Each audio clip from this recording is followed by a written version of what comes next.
السلام علیکم۔ میں ہوں آپ سب کا اپنا عمر فاروق۔ آج سے میں آپ لوگوں کے لیے کچھ نیا لے کر آ رہا ہوں۔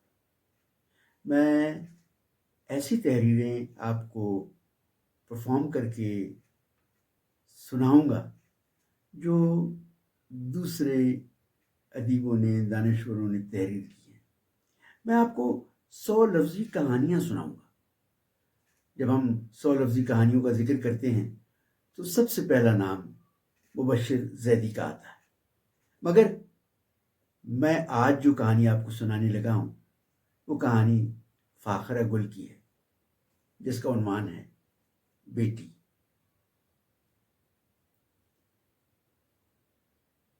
شادی سے قبل وہ سالگرہ سے پہلے ہی کہنے لگتی، پاپا گفٹ لیا؟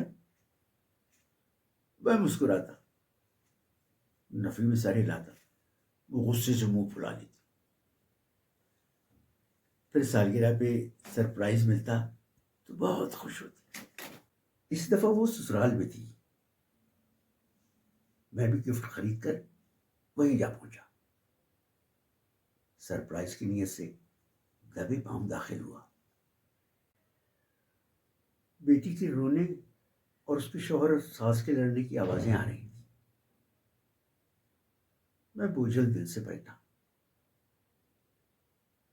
فون پر اس کے سسرال آنے کی خواہش ظاہر کی تو بولی، پاپا آج نہ آئے، آج ہم باہر ڈنر کرنے آئے، میری برتھ ڈے ہے نا،